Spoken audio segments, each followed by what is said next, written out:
ইসরায়েলের যুদ্ধবাজ প্রধানমন্ত্রী বেনিয়ামিন নেতানিয়াহুর বিরুদ্ধে চলতি সপ্তাহে গ্রেপ্তারি পরোয়ানা জারি করতে পারে আন্তর্জাতিক অপরাধ আদালত আইসিসি।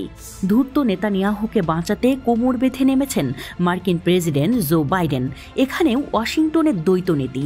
আইসিসি রাশিয়ার বিচার করুক এটা সমর্থন করে, কিন্তু ইসরায়েলের প্রশ্নে বিপরীত মেরুতে।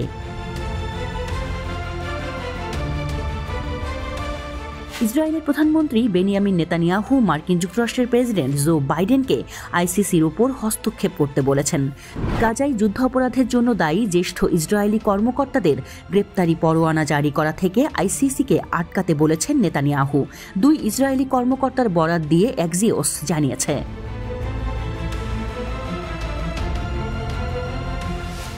খবরে বলা হয়েছে, নেতানিয়াহু, নিরাপত্তামন্ত্রী ইয়োব গ্যালান্ট এবং ইসরায়েলি দখলদার বাহিনীর আইডিএফ এর চিফ অব স্টাফ হার্জি হ্যালোভির নাম যুদ্ধ অপরাধের সন্দেহভাজন হিসেবে রাখা হয়েছে, যেগুলোর বিচার আইসিসি করবে।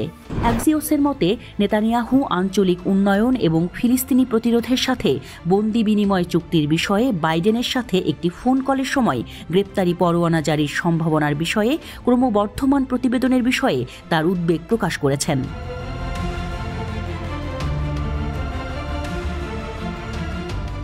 আইসিসি গাজা উপত্যকায় 2014 সালে সংঘটিত যুদ্ধ অপরাধের তদন্ত করছে, তবে দায়ী ব্যক্তিদের বিরুদ্ধে কোনো শাস্তিমূলক সিদ্ধান্ত দেয়নি।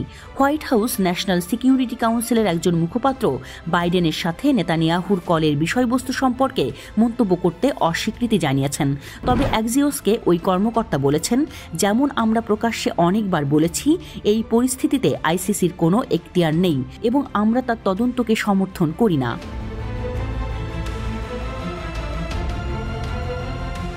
কিন্তু ইউক্রেনের সংঘাতের জন্য রাশিয়ার প্রেসিডেন্ট ভ্লাদিমির পুতিনের জন্য আইসিসির জারি করা গ্রেপ্তারি পরোয়ানা মার্কিন যুক্তরাষ্ট্র এবং অন্যান্য পশ্চিমা দেশগুলির সমর্থন অর্জন করেছে। এর আগে মার্কিন পররাষ্ট্র দপ্তরের উপমুখপাত্র বেদান্ত প্যাটেল সাংবাদিকদের বলেছিলেন, গাজায় ইসরায়েলের সামরিক পদক্ষেপ ইউক্রেনে রাশিয়ার অভিযানের সাথে তুলনীয় নয়।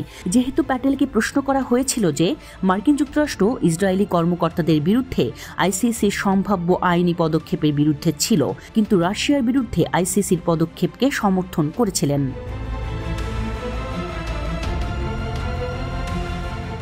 বেদান্ত প্যাটেল বলেছেন, আমরা রাশিয়ার প্রেসিডেন্ট ভ্লাদিমির পুতিন এবং ইসরায়েলি সরকারের মাঝে যে জিনিসগুলো দেখেছি তা তুলনীয় নয়। তিনি জানিয়েছেন, যুক্তরাষ্ট্র বিশ্বাস করে যে ফিলিস্তিন পরিস্থিতি নিয়ে আইসিসির কোনো এখতিয়ার নেই।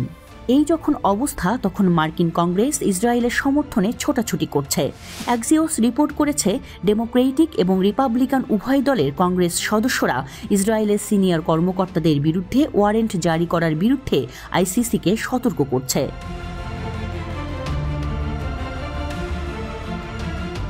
ভেতরের পরিস্থিতির খবর বাইরে চলে আসছে, উদ্ঘাটন অব্যাহত রয়েছে। বিশ্বাস করা হয় যে মার্কিন আইন প্রণেতারা আইসিসিকে ইসরায়েলি কর্মকর্তাদের বিরুদ্ধে আইনি ব্যবস্থা নেওয়া হলে প্রতিশোধ নেওয়ার হুমকি দিয়েছেন। এই বিষয়ে ইসরায়েলি অবস্থান একাধিক আইন প্রণেতাদের মাধ্যমে গৃহীত হয়েছে, যার মধ্যে হাউস স্পিকার মাইক জনসনও রয়েছেন, যারা রিপোর্ট করা ওয়ারেন্টকে অসম্মানজনক এবং অনিয়ম বলে অভিহিত করেছেন। মার্কিন যুক্তরাষ্ট্র ইসরায়েলি সরকার এবং তার অপরাধী সদস্যদের রক্ষা করার জন্য আবারও তৎপর।